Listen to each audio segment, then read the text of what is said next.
I see you're nice and warm with your scarf, Yatnesh, to cope with the Delhi winter. Yes, I think that's from the data. I'm coming from the market side, which is not that chill or winter. I check the data. The data what is says, the temperature? The data says put a scarf on. Put a scarf, be protected, and that's why I came here. Very good start to the show. Now, Yatnesh, with Gulab Versuni or Abhinav College Deco, I have no problem making the leap between their brands and data. But when I think about Greenply, right, big ticket items, interiors, sort of a big purchase, maybe fewer customers, it feels less data intensive, or data feels less relevant. Is that wrong? No, I think it's very interesting. You have to see, we represent the category where the category lives into the consumer heart, but same time consumer uses the mind also. So it has both the data and you have to say all the facts in terms of the aesthetic is consumer is taking. Yeah, there is not much synthetic data is available. So we have to depend upon some of the real data or observed data. We have our own sources to collect this data. And it helps us to decide some of the new product innovation. It helps us to decide some of the customer services also. Just very recent case study, if I have to give it to you. During the pandemic time, everyone was started working from home. So we thought it as a product, we have to come out with the one product which can help consumers to divide their home spaces. But when we check the data, what we find, consumer wanted to create a certain spaces in their home which can give them the more lifestyle leisure experience.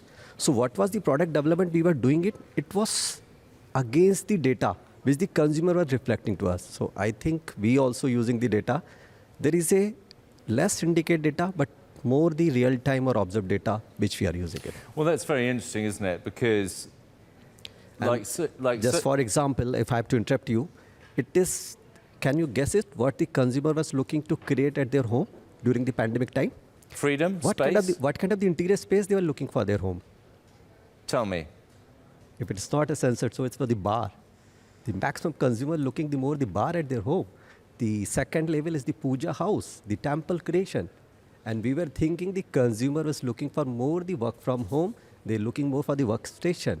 But this is the maximum thing consumer trying to create post the pandemic in their home. Okay, well, that's very interesting because you touched on this idea, Yatnesh, of synthetic data versus real data. Talk to us more about that, because as Gul was saying, data is everything. Data is everywhere. It doesn't have to be a digital byte as such. But how do you synthesize on a practical level the synthetic versus the real? How do you go about that? You see, in the traditional world, the brand was trying to connect and communicate consumer with all the possible medium.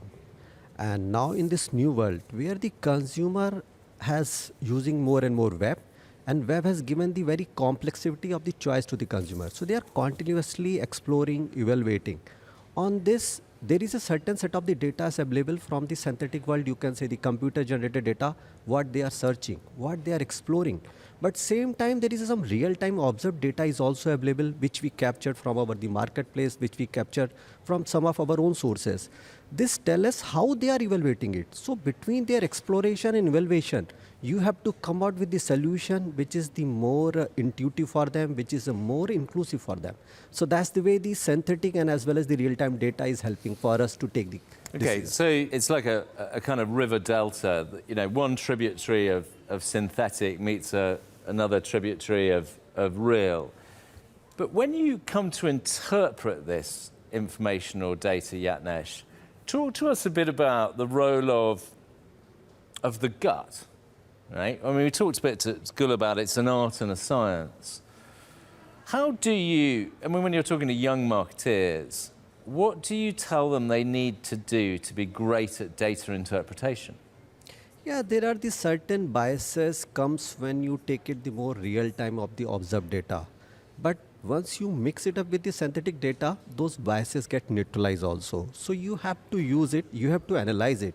And sometime analysis give you the pivot to the new business things also. I was recently seeing one of the startup presentation. They were analyzing the data of the scanning of the sea.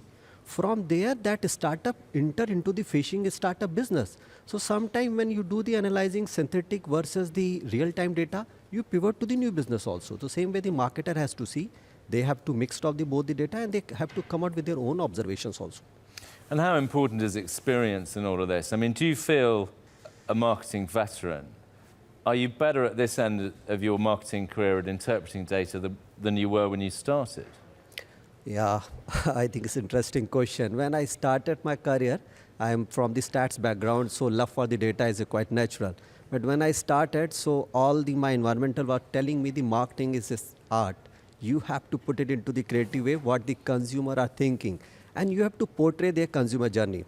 But when I was progressing on this career, now people started saying the marketing is a science. You have to use the technology, collect the data, and come out with the right prediction so that you can help them the consumer journey. But I think it's the harmony, the marriage of between the art and science, where you have to use the data, you have to collect the right set of the data, you have to predict their behavior and give them the very intuitive and the inclusive solution. So I think is both the art and science. Well, I can imagine you, Yatnesh, as an English literature graduate, in a world of fellow English literature graduates, the lone voice for statistics. But your time has come now. As we go into the final straight of this very short conversation, data can do a lot of damage, right?